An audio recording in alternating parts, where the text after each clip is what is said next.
Hello everybody, Manga Carry here, and today I'm going to review the Veikk A30 tablet. Opening the package, I was met with this well-designed box, which showcases the main appeal of the A30, the touchpad between 4 LED shortcut buttons. It also advertises the major specs: a 250 points per second rate, which essentially tells how quickly the tablet communicates to the computer your pen's location. The higher the number, the smoother the experience. It has 50-80 lines per inch, and the more lines, the denser your dots are together per inch, and the smoother your work looks. Lastly, it has 8192 levels of pressure sensitivity, which, to my knowledge, is the highest amount most tablets have to offer. When I first pressed the pen to the tablet to test the sensitivity, it went all the way up to max with little effort. This isn't something I've seen in many of my previous tablets, and it's a good thing.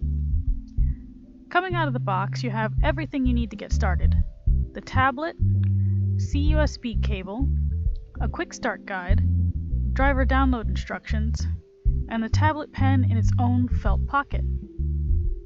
The pen has 2 customizable buttons near the nib end, which is the standard for most art-level tablets nowadays. The tablet itself is a good size, and it's lightweight, making it great to take on the go. The tablet interface allows for up to 8 shortcuts using 4 LED buttons and 4 swipe directions on the touchpad. One thing I like about Veikk products is that one driver works for all their recent products, so you can control your settings from one interface and switch between them. In drawing strokes, it has a good transition from thin to thick and nicely tapered ends. Very smooth without any additional changes to pressure settings. In blending and shading, it handles well, though you do have to press a bit harder to blend, which is when you really notice the amount of drag between the pen tip and the tablet surface.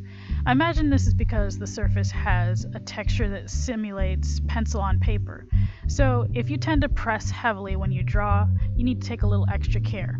You might even need to adjust your brush settings to accommodate. All in all, it handles the drawing and coloring process well. A few cons I'd like to mention for myself personally is the boundaries on the edge of the tablet, specifically the right side.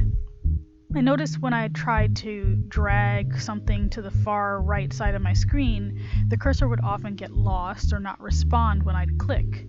I was able to solve this by dragging the app window slightly to the left, but it is something to keep in mind. As well, since the pen buttons are almost flush with the surface of the pen, it's very easy to accidentally press them. To sum up, this is a great tablet for beginners and artists that prefer to use keyboard shortcuts instead. It took me a year to get used to using tablet buttons, so I was once that person. You can create really great work with the included specs for a fraction of the price of competitors. This one in particular is listed at about $60, and Amazon's Veikk seller often has coupons to get even more of a deal. Thanks for watching, and make sure to like and subscribe to see more content like this. Comment below if you'd like to see more reviews of specific items, and share with your artists and designer friends if they need a solid tablet at a great price. I'll see you next time. Bye.